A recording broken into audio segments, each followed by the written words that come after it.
स्वागत है। आज हम एक बहुत ही दिलचस्प किताब पर बात करने वाले हैं, इकिगाई, लंबी और खुशहाल जिंदगी का जापानी राज।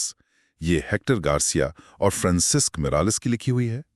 कभी ये सोचा है कि वो कौन सी अंदरूनी आवाज है या कह लें कौन सी वजह है जो हमें रोज सुबह बिस्तर से उठाती है?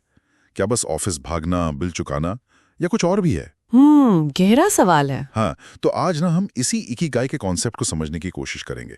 ये जापान के ओकिनावा से निकला है, जैसा इस किताब के सारांश में बताया गया है। बिल्कुल, और देखेंगे कि ये हमारी रोजमर्रा की जिंदगी में खुशी, शायद थोड़ी लंबी उम्र भी कैसे ला सकता है। और इसे पहचाने कैसे? चलिए इसी पर गहराई से बात करते हैं। तो सबसे पहले ये इकिगाई आखिर है क्या चीज? देखिए, ये एक जापानी शब्द है, सीधा सा मतलब है जीने की वजह। वो चिंगारी, वो पैशन जो आपको सुबह उठने पर मजबूर कर दे। जीने की वजह, अच्छा। हाँ, और किताब इसे ना 4 स्तंभों के मेल की तरह समझाती है।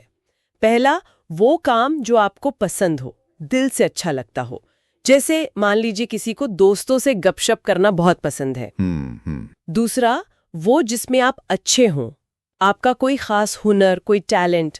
तीसरा, जिसकी दुनिया को मतलब समाज को जरूरत हो। ओके। और चौथा, जिससे आप कमा सकें, मतलब जिससे गुजारा चल सके। ओह, तो मतलब ये चारों चीजें जहां आकर मिलती हैं, वो पॉइंट इकिगाई है। कोई आसान सा उदाहरण है इसका, जैसे किताब में कुछ दिया हो? हाँ बिल्कुल, जैसे किताब इशारा करती है, सोचिए सुबह माँ के हाथ के पराठों की खुशबू, वो कैसे आपको बिस्तर से खींच लाती है। एक तरह का अंदरूनी खिंचाव है वो। हाँ, बिल्कुल। इकिगाई भी कुछ वैसा ही है, पर जिंदगी के बड़े कैनवस पर। और ये चारों मिलना आसान नहीं होता हमेशा। सही कहा। लेकिन इसका जीता जागता उदाहरण किताब ओकिनावा द्वीप के लोगों में दिखाती है। ये दुनिया की उन जगहों में से है जहां लोग सबसे लंबी और खुशहाल जिंदगी जीते हैं। हाँ, मैंने भी सुना है ओकिनावा के बारे में। ब्लू जोन्स में आता है शायद। बिल्कुल, और कमाल की बात यह है कि वहां 80-90 साल के बुजुर्ग भी खाली नहीं बैठते। वो बागवानी कर रहे होते हैं, अपने दोस्तों के ग्रुप्स में, जिन्हें वो मोआई कहते हैं, उसमें एक्टिव रहते हैं। मोहाई, ये क्या है? मोआई मतलब एक तरह का सोशल सपोर्ट ग्रुप। बचपन के दोस्त जो जिंदगी भर एक दूसरे का साथ निभाते हैं, आर्थिक और भावनात्मक रूप से। अरे वाह। और रिटायरमेंट, उसका क्या सीन है वहां? उनके लिए रिटायरमेंट शब्द का वो मतलब ही नहीं है जो हमारे यहाँ है। शायद 60-65 के बाद वो काम का तरीका बदल देते हैं, पर कुछ ना कुछ करते रहते हैं। जिंदगी रुकती नहीं। ये तो बहुत ही अलग नजरिया है। तो उनकी इस लंबी और खुशहाल जिंदगी के पीछे क्या राज हैं? किताब क्या बताती है? कुछ रोजमर्रा की आदतें? हाँ, किताब कुछ छोटी छोटी मगर असरदार आदतों का जिक्र करती है। एक है हारा हाची बू। हारा हाची बू, ये क्या मतलब? इसका मतलब है पेट सिर्फ 80% भरो, कभी ढूंस कर मत खाओ, हल्का खाओ। अच्छा, ये तो हमारे यहाँ भी बड़े बूढ़े कहते थे। बिल्कुल, और रोज थोड़ा चलना फिरना, एक्टिव रहना, दोस्तों और अपने समुदाय से गहरा जुड़ाव, ये मुआई वाली बात, प्रकृति के करीब रहना, और सबसे जरूरी हमेशा किसी न किसी काम, किसी मकसद में लगे रहना, पूरी तरह कभी रिटायर ना होना। छोटी छोटी आदतें हैं, पर शायद लगातार करने से फर्क पड़ता होगा। यकीनन। तो फिर सवाल ये उठता है कि हम लोग अपनी इस भागदौड़ वाली जिंदगी में अपना इकिगाई कैसे ढूंढे? ये तो बड़ा मुश्किल लगता है। क्या किताब कोई स्टेप बाय स्टेप गाइड देती है?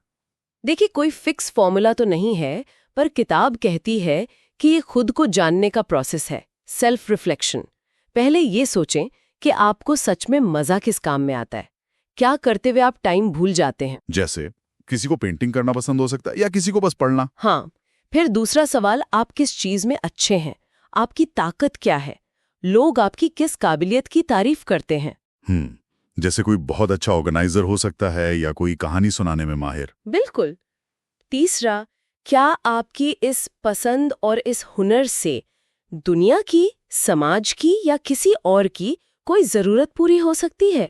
क्या आप किसी की मदद कर सकते हैं? अच्छा, मतलब वैल्यू एडिशन। हाँ, और चौथा, क्या इससे कुछ कमाई भी हो सकती है?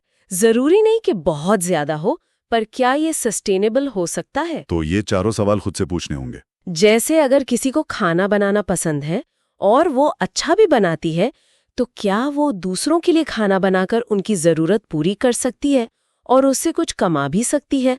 तो शायद वो उसका इकिगाई बन जाए। बिल्कुल सही पकड़ा। ये चारों का इंटरसेक्शन ढूंढना है।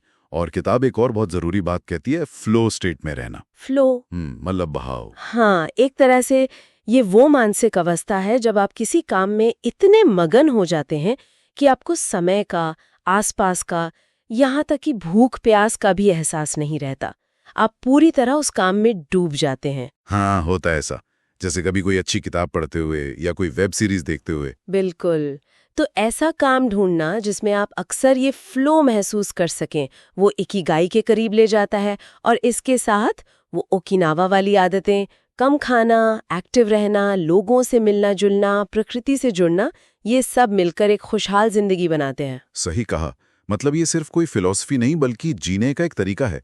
और ये तो सिर्फ जापानियों के लिए नहीं है ना? ये हम सब अपना सकते हैं। बिल्कुल, ये यूनिवर्सल कॉन्सेप्ट है। और कई बार तो ऐसा होता होगा कि लोग अपना इकिगाई जी रहे होते हैं पर उन्हें पता ही नहीं होता कि इसे इकिगाई कहते हैं। जैसे वो रिटायर्ड अंकल जो रोज सुबह पार्क में कुत्तों को घुमाते हुए सबसे मिलते हैं, खुश रहते हैं, या वो टिफिन सर्विस वाली दीदी जो अपने काम से कई लोगों की मदद कर रही हैं और खुश भी हैं। एकदम सही। खुशी अक्सर बड़ी बड़ी अचीवमेंट्स में नहीं, बल्कि रोजमर्रा की छोटी छोटी चीजों में, अपने पैशन को फॉलो करने में और दूसरों से जुड़ाव महसूस करने में छिपी होती है। तो मतलब जिंदगी को सिंपल रखें और हर दिन कुछ ऐसा करें जिससे आपको या दूसरों को खुशी मिले। हाँ, बिल्कुल।